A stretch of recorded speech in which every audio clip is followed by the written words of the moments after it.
Hola, ¿qué tal? Mi nombre es Alejandro Real, soy el fundador del Ministerio El Despertar y un capítulo más quiero darte la bienvenida a nuestro canal de YouTube, a este canal de formación espiritual. Gracias por escogernos, recibo un cordial saludo desde aquí, desde España, desde la ciudad de Algeciras, la provincia de Cádiz, una zona también conocida como el Campo de Gibraltar. En el capítulo de hoy vamos a ver acerca de un tema muy importante, muy interesante, que son las dispensaciones. Así que vamos a entrar en materia, pero déjame primero, antes que nada, que te vuelva a recomendar que puedas hacerte de este libro, de este material, el MAE, como lo conocemos coloquialmente, el Manual de Adiestramiento Espiritual. Este es el material que estamos usando, te lo recomiendo que lo puedas adquirir. Vas a encontrar el link de Amazon abajo en la descripción. Y como siempre digo, es bueno que lo tengas para sacar el máximo provecho de estas lecciones y también para que después lo puedas tener como material de consulta para el futuro. Bien, como decía, hoy en el capítulo de hoy vemos las dispensaciones. ¿Qué son las dispensaciones? Bueno, el dispensacionalismo bíblico es un sistema teológico que divide la historia en dispensaciones o en periodos divinamente designados. No es el único, hay diferentes teorías, hay diferentes posturas. Ya sabéis, y si es el primer capítulo que ves, te lo vuelvo a recordar, en este manual de adiestramiento espiritual yo no incluyo todas las posturas que hay acerca de todos los temas que generan debate en el cristianismo, porque sería interminable, no es el objetivo de este manual. En este manual he cribado en más de 40 años de vida cristiana lo que a mí me funciona. ¿Vale? Este manual incluye la configuración espiritual que a mí me ha funcionado. Después de 40 años de vida cristiana, de probar muchísimas cosas, he cribado de todas las opciones que hay en muchos aspectos que aceptan debate o diferentes puntos de vista. Yo incluyo directamente en el manual, no me pongo a hablar de todos ellos, no es ese tipo de estudio, sino que simplemente escojo el que a mí me ha funcionado. ¿Por qué? Porque entiendo que es un sistema coherente, porque lo ha sido conmigo, y es un sistema que a lo largo de los años me ha permitido seguir creciendo sin ningún tipo de limitación, sin ninguna tara o deficiencia en el fundamento, ¿vale? Así que lo que vamos a ver en el capítulo de hoy es un sistema teológico. Hay otras posturas, pero esta es la que yo considero coherente, que a mí me ha funcionado, y con esto todos los capítulos van a ser, o muchos de estos capítulos van a ser de esta forma. Yo en un momento de mi vida cristiana he tenido que elegir entre diferentes posturas, por ejemplo, ¿no? Esto es un tema menor, entre comillas, pero hay el debate de la salvación se pierde, no se pierde, el tema del bautismo del Espíritu Santo sí, bautismo del Espíritu Santo no, o sea, un montón de decisiones que tú tienes que tomar que al final crean en ti una configuración espiritual de una forma o de otra. Y que es muy importante porque según lo que tú decidas, puede ser que en el día de mañana, si tú tomas una opción al principio, son como diferentes caminos en los que tú tienes que elegir. Por ejemplo, si tú tomas el camino A, puede ser que al andar un poco de tiempo te des cuenta que ya no hay más salida ahí. Vas a tener que retroceder si quieres seguir avanzando y volver a escoger otra de las opciones. Pues yo, después de entrar en muchos caminos, ver que alguno era correcto, válido para mí, otros que no, otros que veía que después al andar me encontraba el camino cortado, tener que retroceder después de 40 años investigando, aprendiendo, formándome en la vida cristiana. Este manual incluye, por eso lo considero tan valioso, la configuración espiritual de todas esas opciones, de todas esas bifurcaciones en el camino, de todas esas puertas que tú puedes escoger a lo largo de la vida cristiana, en qué posturas adoptar. Esta es la que a mí me ha funcionado, la que me permite seguir creciendo y la que no me limita hasta el día de hoy, después de 40 años. Así que, como decía, para mí es tan importante este manual, porque si te fías de mi criterio, te vas a ahorrar muchísimos años de entrar en caminos y optar por puertas que no tienen mucho recorrido o que te van a limitar en tu crecimiento espiritual. Así que este manual es un grandísimo trabajo que yo lo hago pensando en mis hijos biológicos en primer lugar y también en mis hijos espirituales, porque considero que es nuestra obligación, las personas a las que Dios nos ha llamado a servirle, a preparar el camino a la generación que viene después de nosotros, a ahorrarle de alguna forma, tropiezos o perder el tiempo en cosas que no son necesarias. Sí es verdad que yo defiendo mucho el pensamiento crítico, así que, por supuesto, puedes indagar cualquier tema que te genere o te suscite dudas, puedes investigarlo, por ahí vas a encontrar muchísimo material. Ahora ya con el tema de internet puedes encontrar toda la información que quieras, literalmente. Pero para los que queréis o creéis que es mejor que te aporten una configuración espiritual que funcione, pues este es el objetivo de este manual y este es el objetivo de estos capítulos en este canal de YouTube. Esto realmente es como un vídeo tutorial de cómo recorrer los primeros 40 años de tu vida cristiana resumidos en un libro, ¿vale? Igual que cuando tú ves un tutorial, por ejemplo, para instalarte algo en el ordenador o en el teléfono móvil, ¿no? Y ves que una persona que ya ha probado, ha hecho todas las cosas, ha visto lo que no funciona, lo que sí, y después te ponen un vídeo de 2 minutos, paso por paso, una configuración para poder arreglar un problema, por ejemplo, que te sucede en el ordenador, ¿vale? O sea, con el que te encuentres en tu ordenador.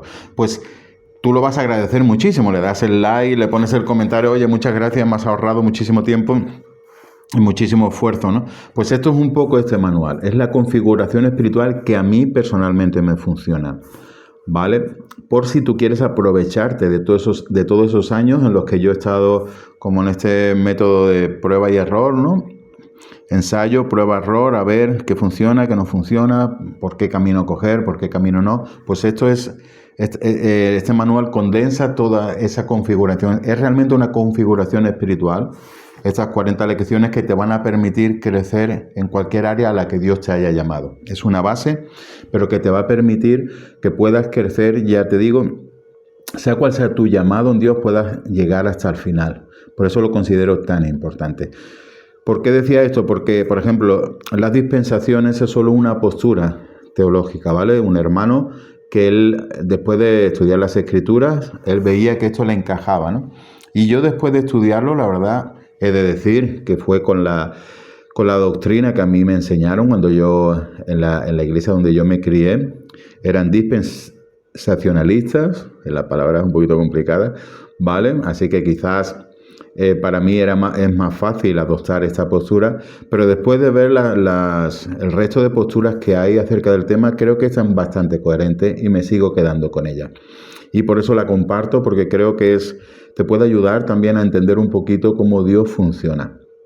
Y ahora lo vamos a ver bien. ¿Por qué? Porque el hermano que diseñó este sistema teológico, lo que sí nos prepara es a algo que yo creo que es real, es que Dios ha tenido diferentes periodos en la historia donde Él se revela de una forma distinta, ha sido como progresivo, gradual, ¿vale? Entonces, dividirlo en dispensaciones, que ahora os vamos a explicar bien lo que es, te ayuda a ver que la revelación, o sea, como Dios se da a conocer a la humanidad, ha variado según las diferentes etapas de la historia, ¿vale? Me estoy adelantando un poquito, pero bueno, es para ponerte en contexto. Entonces, ¿qué son las dispensaciones? Bueno, déjame que primero te vuelva a repetir que el dispensacionalismo bíblico es un sistema teológico, ¿vale?, que divide la historia en dispensaciones o periodos divinamente designados, donde Dios opera de manera diferente según el periodo en el que se encuentran con la humanidad.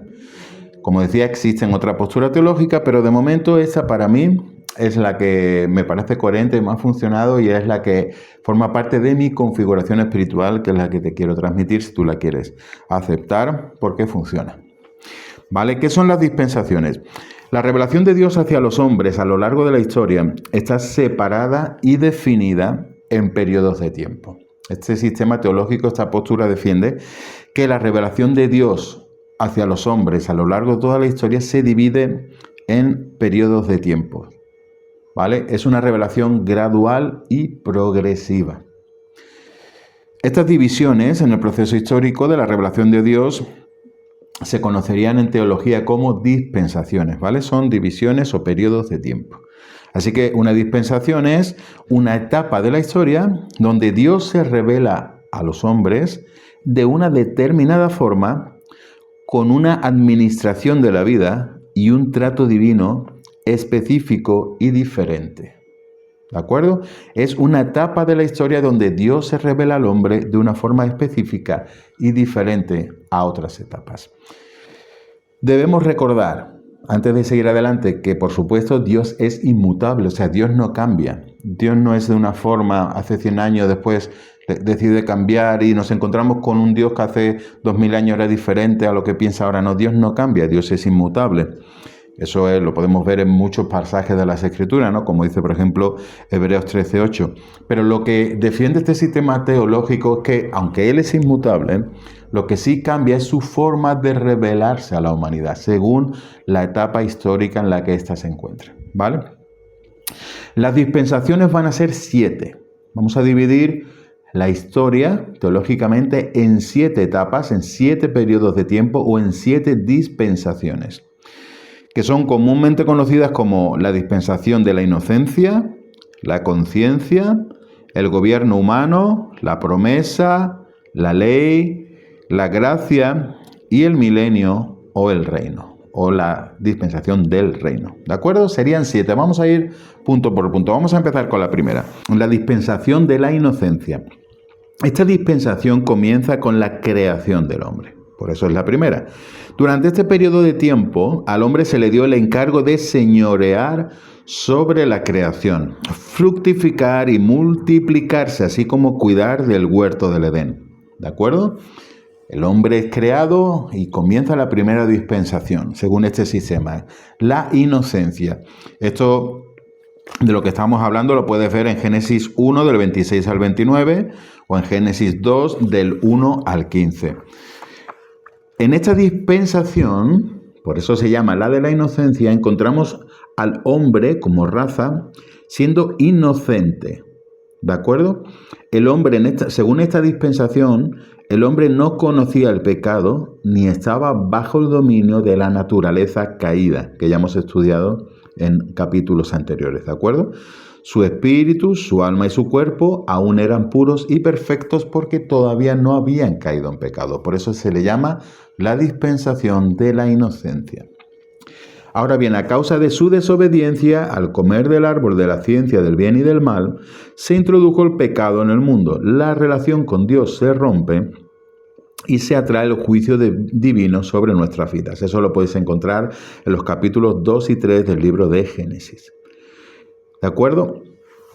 Quiero que veas también un detalle interesante, y es que en todas las dispensaciones, aunque son muy diferentes algunas unas de otras, en todas vamos a ver la gracia de Dios obrando. Aunque hay una dispensación, que es la número 6, la sexta, que es en la que nos encontramos actualmente, como ahora veremos, y que se llama específicamente la dispensación de la gracia, vamos a ver cómo en todas y cada una de ellas la gracia de Dios se deja ver, se manifiesta, aunque sea en una proporción más pequeña, ¿vale? ¿Cómo vemos, por ejemplo, en la dispensación de la inocencia, en la primera, cómo vemos por primera vez la gracia de Dios? Pues la vamos a ver cuando Dios sacrifica por primera vez animales para que Adán y Eva puedan cubrir con sus pieles su desnudez, ¿vale? Eso lo puedes encontrar en Génesis 3:21. Ahí vemos ya el primer atisbo de la gracia de Dios, como para cubrir, como un favor. ¿Qué era la gracia de Dios? ¿Os acordáis? Si no, podéis ir al capítulo donde hablamos de él, de este tema. Es el favor inmerecido de Dios hacia los hombres. Los hombres acaban de pecar. Los hombres, la raza humana la acaba de liar, pero increíblemente grande. Pero Dios sigue mostrando su gracia, comienza mostrando su gracia. ¿De qué forma? Pues aun sin merecérselo en absoluto, Dios cubre la desnudez de ellos. Y para eso un ser inocente tiene que morir. No fue casual que Dios lo hiciera de esa forma, sino que ya apuntaba a, primero, la paga del pecado, después lo que es el sacrificio de un ser inocente para poder cubrir la falta o el pecado de otra persona. Así que la gracia de Dios en esta primera dispensación ya se puede ver o se deja entrever cuando Dios sacrifica un animal para que con sus pieles se pueda descubrir la desnudez de Adán y Eva, porque según nos enseña la palabra de Dios, hasta que ellos pecaron, estaban desnudos, pero no tenían vergüenza, eran inocentes. De ahí el nombre de la dispensación, ¿no? De la inocencia, ¿no? Es como cuando un niño chiquitito está desnudo, no siente vergüenza. No, todavía no se ha desarrollado esa conciencia en su interior, ¿vale? Entonces, por eso Dios cubrió su desnudez, porque una vez que pecaron, ya ellos se dieron cuenta y se sintieron mal de que estaban desnudos, habían dejado de ser inocentes a causa del pecado, ¿vale? Como enseña la palabra de Dios, Adán y Eva fueron expulsados del Edén, y aunque su pecado introdujo la muerte espiritual y física en el mundo, se les permitió seguir con su vida natural me refiero, pero ya fuera del huerto del Edén, y comienza una nueva dispensación, ¿de acuerdo? Así que esta es la primera dispensación, la dispensación de la inocencia. ¿Por qué? Porque Adán y Eva eran inocentes hasta que caen en el pecado. Vale, damos paso ahora a la segunda dispensación, sería la de la conciencia. Esta dispensación va a abarcar desde Génesis 3:7 hasta Génesis 8:22, ¿vale? Son 5 capítulos, correspondería a 5 capítulos de la Biblia, pero en estos 5 capítulos vemos intrínsecamente esta dispensación, la de la conciencia, que sería la segunda. En esta etapa, al hombre se le revela un código de moral, esperando que su conciencia lo rija, distinguiendo el bien del mal. Por eso este teólogo le pone el nombre a esta segunda dispensación como la dispensación de la conciencia. O sea, Dios le entrega como una especie de código moral al hombre y espera que este código moral que está grabado en su conciencia sea el que dirija sus actos para ver si va a dirigirse hacia el bien o si va a dirigirse hacia el mal.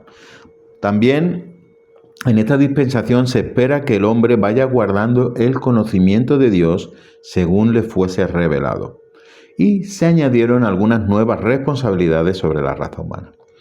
En esta dispensación vemos el continuo fracaso también del hombre para dominar el pecado.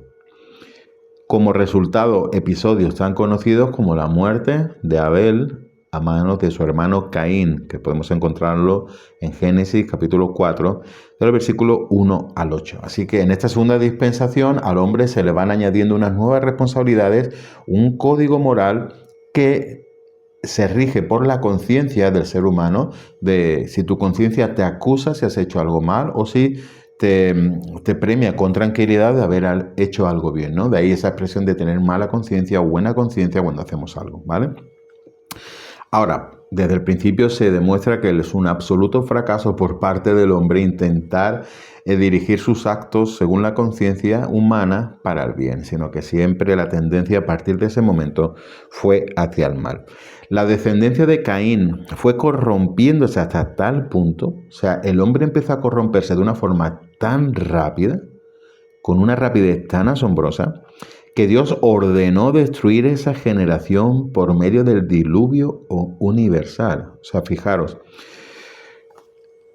Dios, una vez que ya el hombre está fuera del jardín, del huerto del Edén, le pone una pequeña ley, un pequeño código moral, algunas responsabilidades nuevas y deja ver a ver qué tal va la cosa.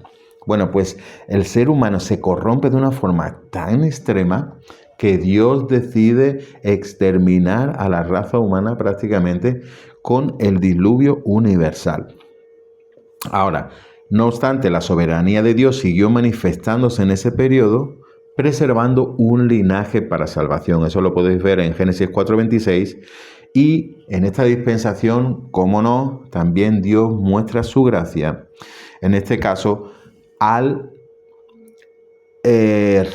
preservar a una serie de personas, a un linaje, para que la raza humana no se extinguiera, no fuese exterminada por completo, que ahí va a entrar en juego ya la figura, por ejemplo, de Noé, ¿no? Junto con toda su familia y algunos personajes también, como el caso de Enoc, con anterioridad, ¿vale? Así que en la segunda dispensación, en la de la conciencia, vemos también la gracia de Dios obrando. ¿En qué sentido? En la primera dispensación lo vimos cuando Dios cubre la desnudez de Adán y Eva con un sacrificio de un animal inocente.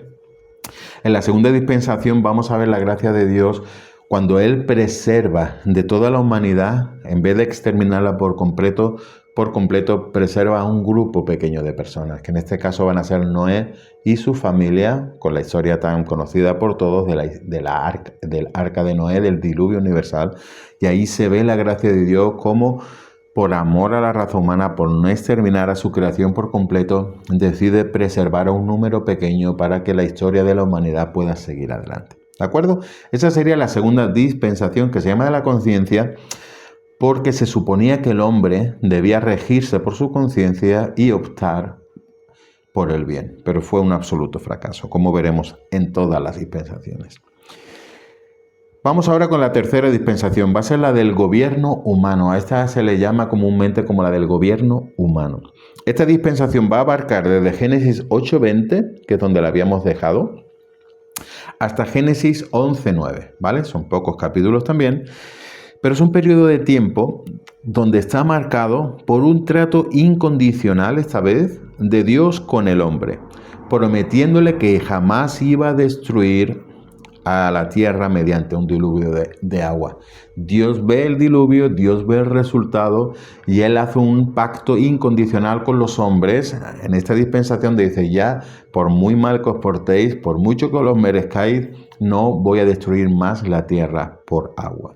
Así que da igual lo que llueva en tu pueblo, en tu ciudad o en tu nación. Ahora que estoy grabando este capítulo, estamos en unos días de una lluvia intensa. Da igual que parezca que el mundo se caiga, jamás va a ser destruido por agua.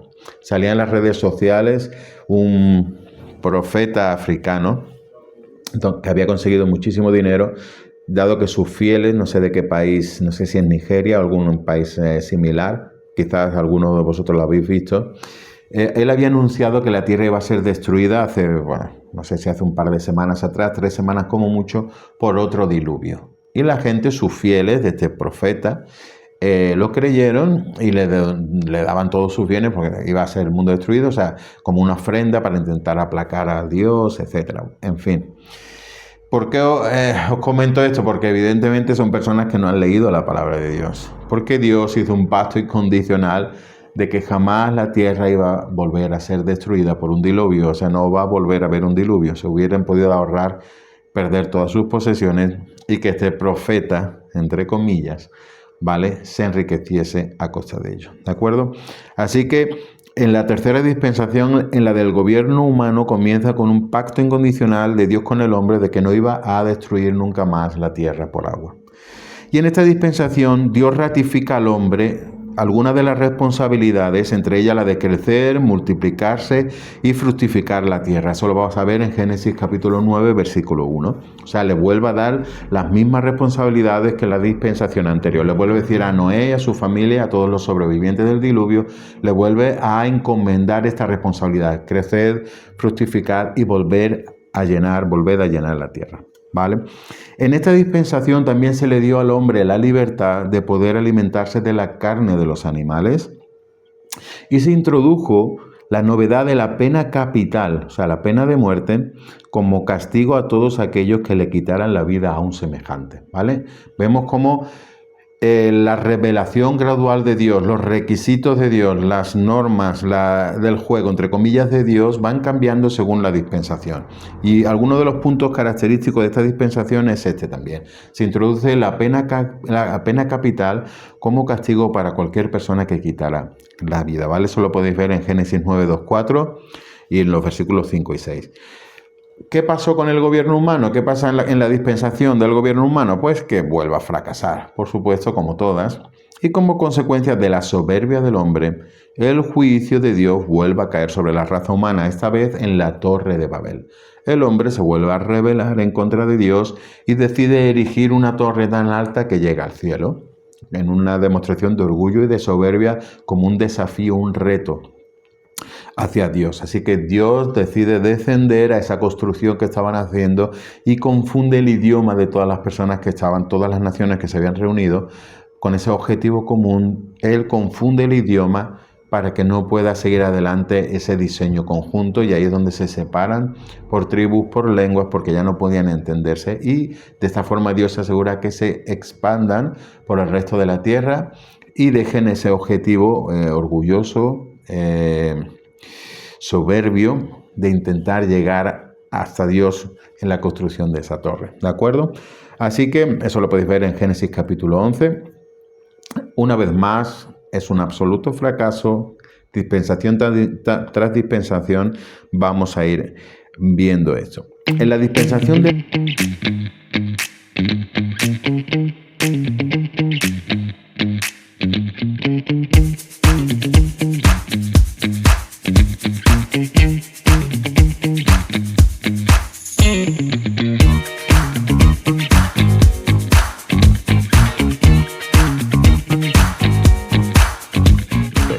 En la dispensación de la promesa, que es la cuarta, ¿vale? La dispensación de la promesa, una dispensación que abarca desde Génesis 11:9 hasta Éxodo 19, vemos que mientras el resto de la humanidad se sigue rigiendo bajo las dispensaciones de la conciencia y del gobierno humano, ¿vale? Aquí se produce como una división.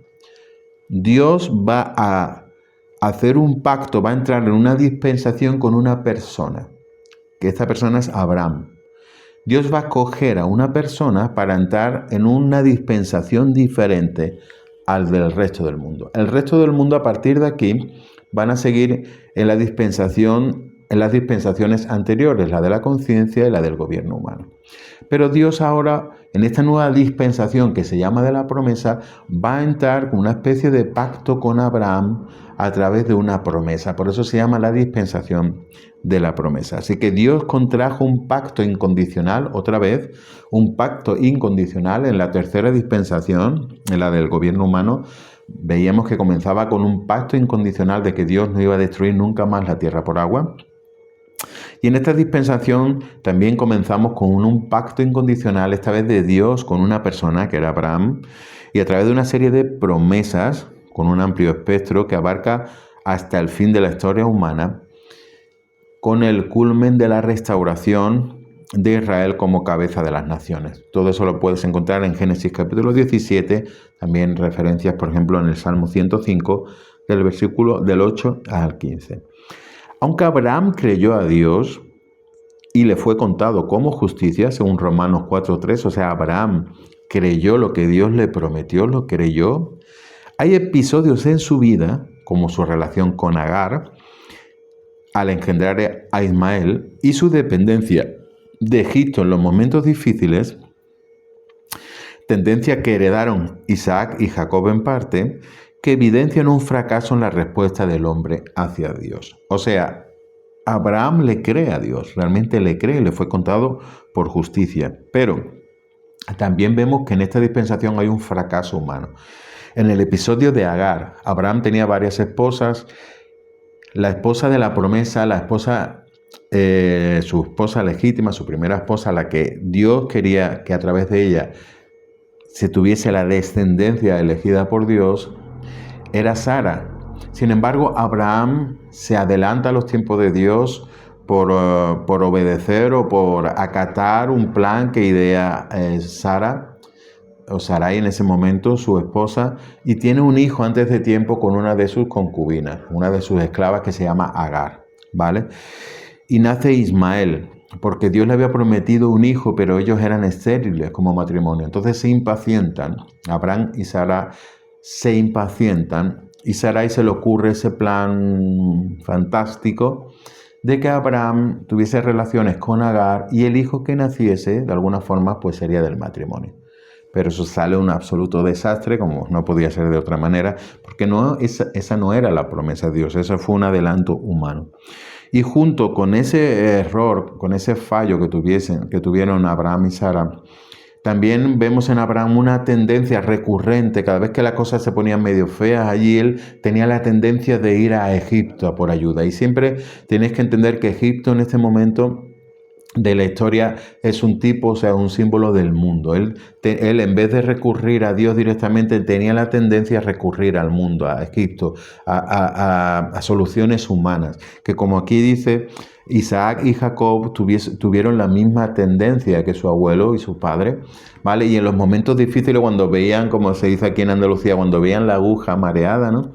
Cuando veían que la cosa se complicaba, tenían la tendencia de recurrir a Egipto. Esto es un fracaso ante los ojos de Dios, porque deberían siempre recurrir en primer y en único lugar a Dios, ¿vale?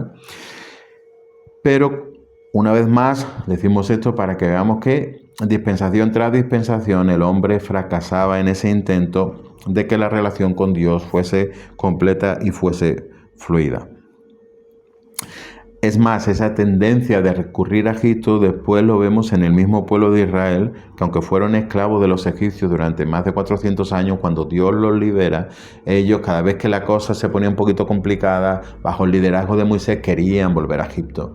Pues volvamos allí porque allí comíamos pucheros, allí teníamos apios, puerros y estofados, no sé cómo se le llama en tu país, ¿vale? Y esa tendencia, eso sale desde Abraham. Fijaros que eso va de generación en generación, su hijo lo tuvo, su nieto lo tuvo y sus descendientes lo tuvieron. O sea que también eso evidencia el fracaso humano siempre en su parte de relacionarse con Dios, en la parte que a él le correspondía, ¿de acuerdo? Este fracaso, pues, ¿qué resultó? Resultó en la pérdida temporal de la tierra prometida, en una peregrinación por un desierto que se convirtió en interminable por la rebeldía del pueblo. Ahora, ¿cómo se manifiesta la gracia de Dios en esta dispensación? Pues no dejó de hacerlo desde Abraham hasta Moisés. Y ahí vemos, por ejemplo, episodios como el sacrificio de Isaac en Génesis 22. Podemos ver la liberación del mismo pueblo de Egipto en el libro de Éxodo, la institución de la Pascua o toda la provisión constante que Dios hizo a su pueblo en el desierto. Todo esto son manifestaciones de la gracia de Dios. Eran favores que no merecían, eran intervenciones que ellos no merecían, pero era la gracia de Dios que ya se manifestaba en todas y cada una de las dispensaciones. ¿Vale? Así que esta cuarta dispensación, la de la promesa, va a terminar con la promulgación de la ley por parte de Dios, que lo encontramos en Éxodo capítulo 19. Y esta promulgación de la ley, los 10 mandamientos, Moisés en el monte recibe en 2 tablas de piedra 10 mandamientos principales, más una serie de normas que después también recibió. Y esa figura, ese momento clave, ese hito histórico es lo que daría lugar, según este sistema teológico, a la quinta dispensación, que es la dispensación de la ley. Toma el nombre de la ley de Moisés, ¿vale? De las 2 tablas de los 10 mandamientos. Y como decíamos, esta dispensación va a abarcar desde Éxodo 19 hasta Hechos de los Apóstoles, ya capítulo 2, o sea, Nuevo Testamento.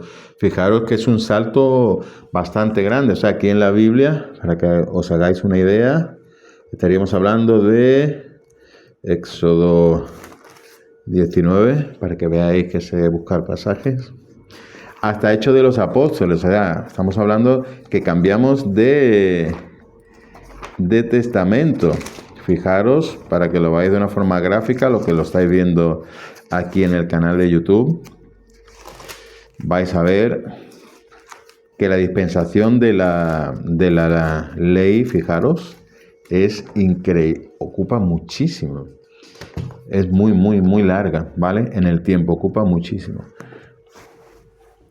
Pues muy bien, esa sería la quinta dispensación. Aunque en un sentido la ley terminó en la cruz de Cristo, es en la instauración oficial de la Iglesia que vemos su culminación al completo. Por eso decimos que llega hasta Hechos de los Apóstoles capítulo 2. La ley de Moisés fue dirigida solamente a Israel y a los extranjeros que los acompañaban. O sea, estas normas no le concernían a los gentiles. ¿Qué eran los gentiles? Era el pueblo no judío. Toda la ley era un complejo sistema de mandamientos, de rituales, de sacrificios de animales expiatorios, que a su vez eran símbolos y tipos de las realidades que se darían después en la dispensación de la gracia. El gobierno que Dios establece en un inicio con el pueblo de Dios era una teocracia, que es una teocracia donde Dios gobierna y el pueblo obedece. ¿De acuerdo? Por eso es teocracia. Bajo la ley, en esta dispensación, que es la quinta, ¿vale? Que hemos dicho que es la dispensación de la ley, pues bajo la ley se vivió en un constante fracaso. ¿Por qué? Porque el hombre no podía cumplir con los requisitos establecidos por la ley.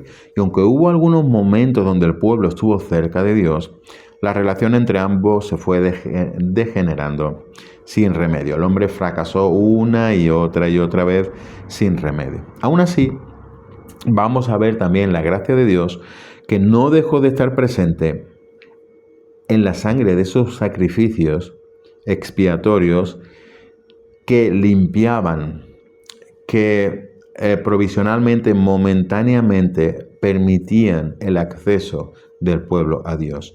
Y aparte de eso, también vamos a ver cómo después Dios no dejó de levantar profetas y líderes espirituales para que el pueblo volviese una y otra vez. Eran voces que clamaban, que intentaban llevar al pueblo a su relación con Dios. Eso es la gracia de Dios en esta dispensación manifestándose. Es ese favor inmerecido. Ahora, hemos dicho que evidentemente el hombre fracasa rotundamente, no es capaz de cumplir con los requisitos de la ley, pero de alguna forma la ley entonces prepara el camino para la manifestación del Salvador, ya que el hombre no puede salvarse por sí mismo, ya que es incapaz de cumplir con los requisitos de la ley de Dios. Queda en evidencia que el hombre necesita ayuda urgente, necesita un Salvador, la figura de un Salvador. Ahí podéis ver pasajes que hablan de esto, en Romanos 3:20, por ejemplo, y en Gálatas 2:16.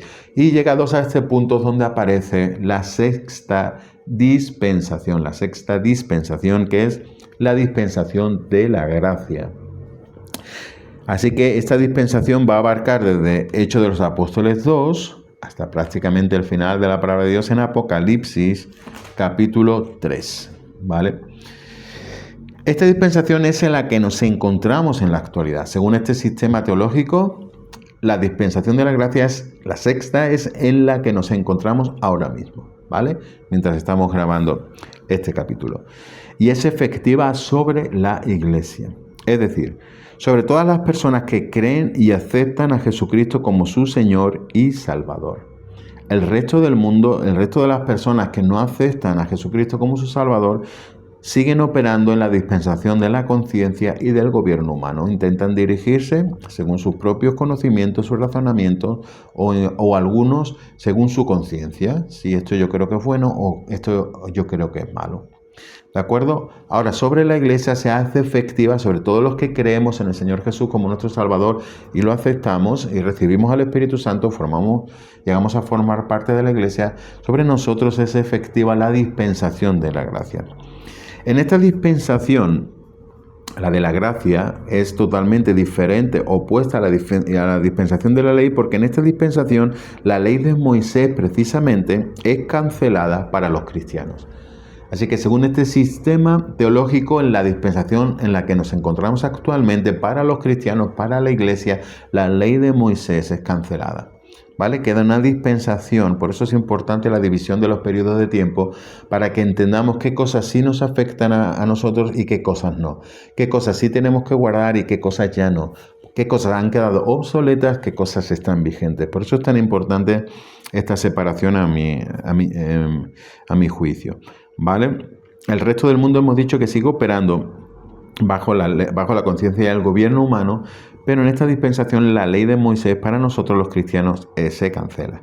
¿Por qué se llama la dispensación de la gracia? Pues porque vivimos envueltos en un momento de absoluta gracia de Dios. Porque una vez que Jesús muere, asciende al cielo y la Iglesia se constituye, todos los beneficios de la obra de Jesús, todo que hemos visto en capítulos anteriores y vamos a seguir viendo en algunos capítulos posteriores, todos esos beneficios, todo ese favor de Dios ahora está sobre nosotros. El camino ya está abierto, ya podemos tener relación otra vez personal por fin con Dios a través de Jesucristo.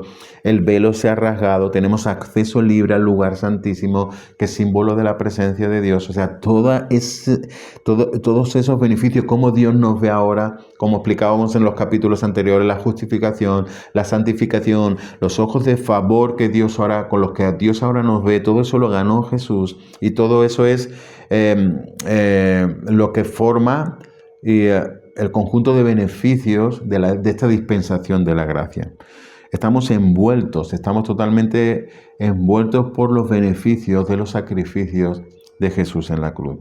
Tenemos gracia para ser salvos y gracias para vivir en santidad. O sea, realmente estamos en una dispensación increíble para nosotros, los cristianos. Y donde verdaderamente ya no hay barreras reales, ya no hay barreras como antes para poder tener encuentros con Dios. Aún así, hemos de decir evidentemente y tristemente que el fracaso presente de esta dispensación es un hecho innegable, pues muchos de los que parten de este mundo lo hacen sin Cristo y aún la Iglesia dejamos mucho que desear en muchos momentos de la historia o en muchas circunstancias en las que nos enfrentamos a diario. Seguimos fracasando, esa es la realidad. Vemos muchísimas cosas en la Iglesia que no deberían suceder. ¿Vale? ¿Por qué? Porque esa es una constante en todas las dispensaciones. El hombre siempre fracasa. Aún estando en la dispensación de la gracia, como hombres fracasamos en nuestras responsabilidades, nuestras cuotas, en nuestra parte del pacto, nuestra parte que se supone que debemos hacer. ¿Vale?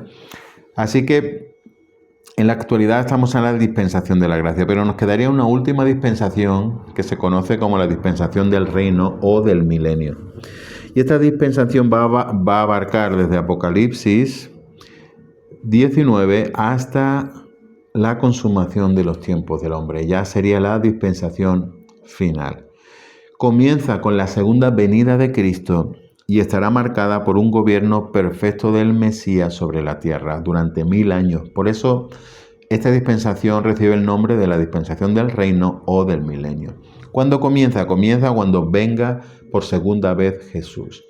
Para los que sois nuevos, para los que no sabéis mucho todavía acerca de la vida cristiana ni de la palabra de Dios, Jesús vino una vez, vino como un cordero, vino para ofrecer su vida en sacrificio, fue ejecutado, fue torturado, lo mataron en una cruz, Él murió por nuestros pecados.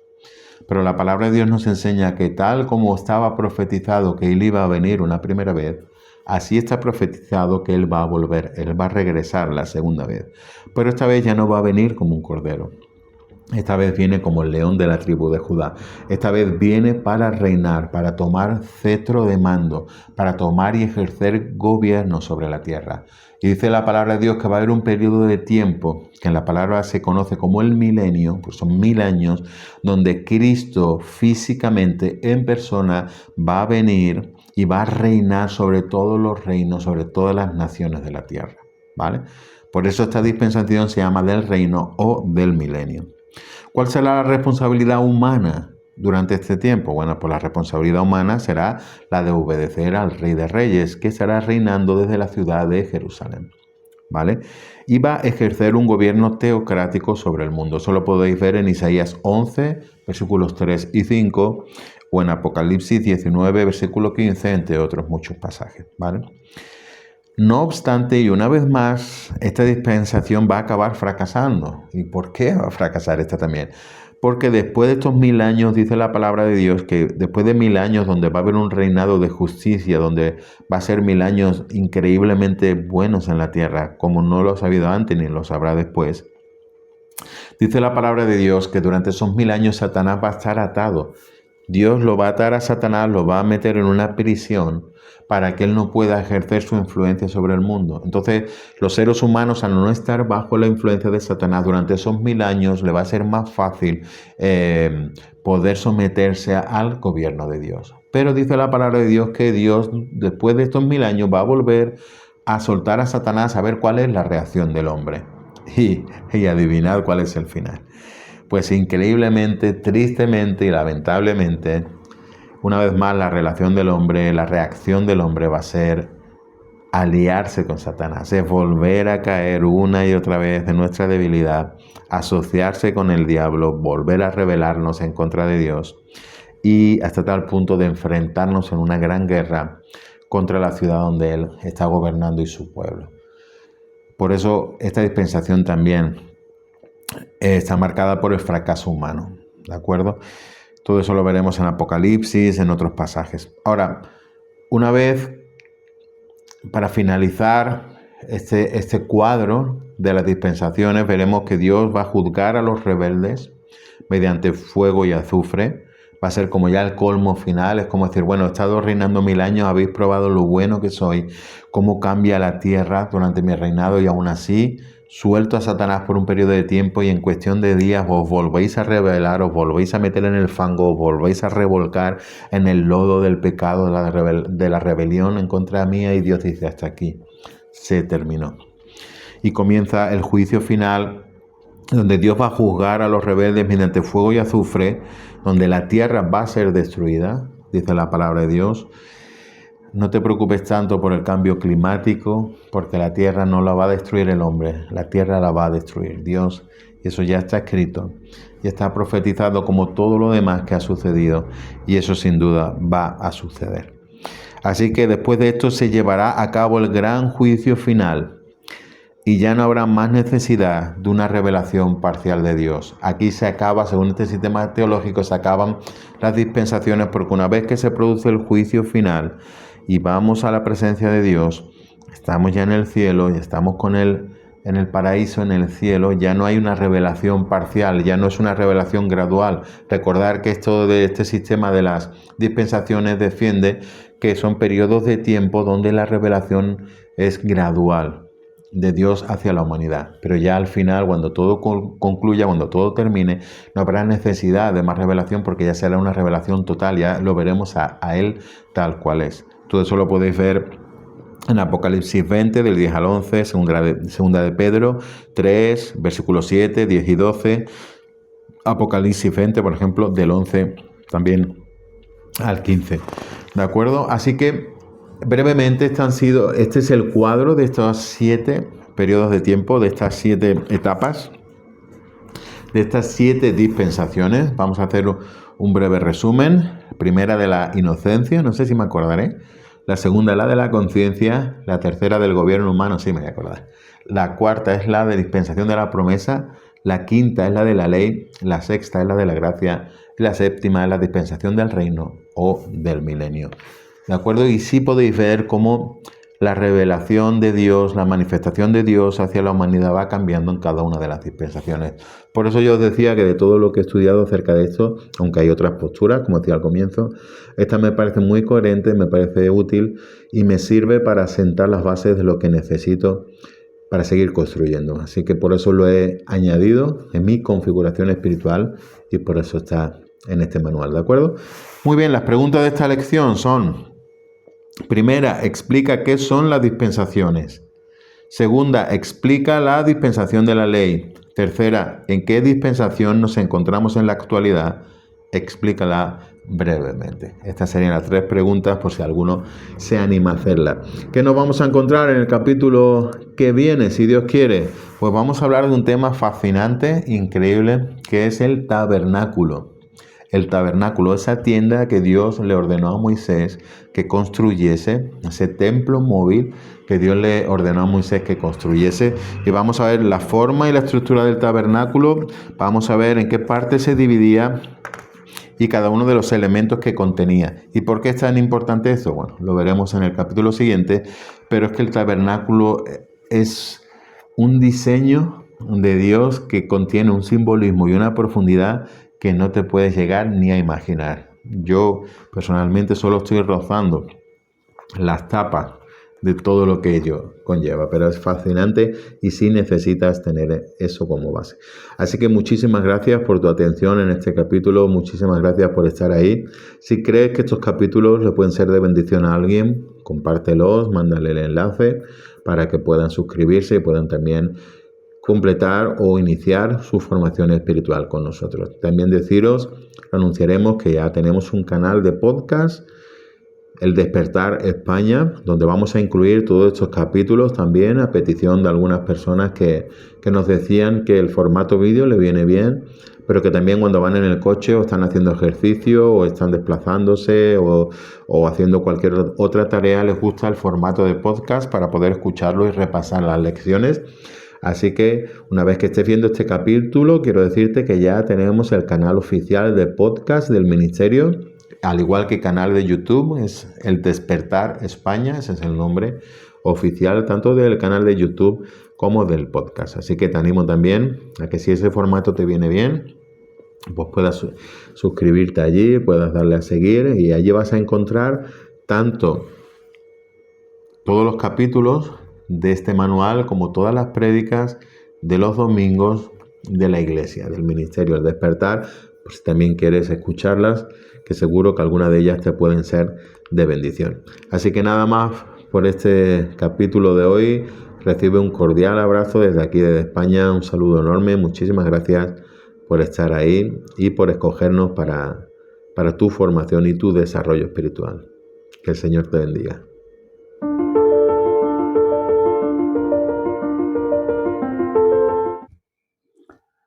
Hola, ¿qué tal? Ahora me gustaría dirigir unas palabras para ti, si eres una persona nueva en esto, si aún no eres cristiano, si aún no has tenido un encuentro personal con Dios, si de alguna forma lo estás buscando, si has llegado a este punto en este vídeo, quizás de forma aleatoria o por casualidad o porque alguien te lo ha recomendado, pero aún no tienes la experiencia de la que hablamos en estos capítulos de conocer a Jesús personalmente, de tenerlo en tu corazón, de haber recibido esa impartición del Espíritu Santo, de que Él haya venido sobre ti y haya cambiado tu vida, te haya llenado de gozo, de paz, con esperanza, con un propósito. Me gustaría ayudarte, si tú verdaderamente quieres entregarle tu corazón a Jesús, me gustaría ayudarte haciendo una oración para que tú la puedas repetir conmigo. No son palabras mágicas, puedes usar tus propias palabras, pero esto es simplemente una ayuda que nos viene bien cuando somos nuevos. Conmigo lo hicieron, por eso lo quiero hacer contigo. Y si tú quieres verdaderamente, puedes repetir esta oración conmigo. Cierra tus ojos ahí donde estás y dile: Señor Jesús, te estoy buscando, te necesito. Dios, si tú existes, ven a mi vida, revélate a mí, ven a mi corazón, manifiéstate a mi vida.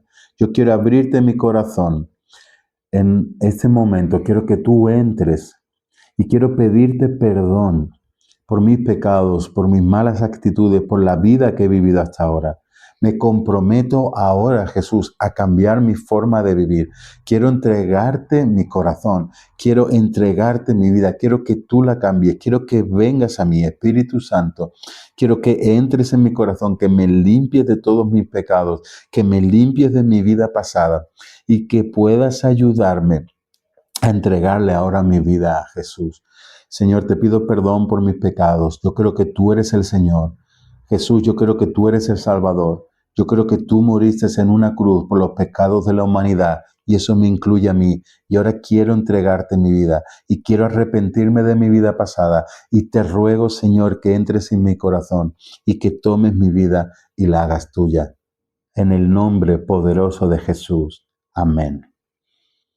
Si has hecho esta oración de una forma sincera y honesta, seguramente ahora ya estás notando algo diferente en tu interior. Quiero darte la bienvenida a la familia de la fe. Quiero animarte a que en el lugar que seas, donde estés, donde vivas, encuentres una iglesia evangélica, sea la que sea, en la que te sientas a gusto y empieza a congregarte allí. Ellos, los hermanos que allí se reúnan, te van a enseñar más de Dios y te van a ayudar a dar tus primeros pasos en la vida cristiana. Así que bienvenido a la familia de la fe.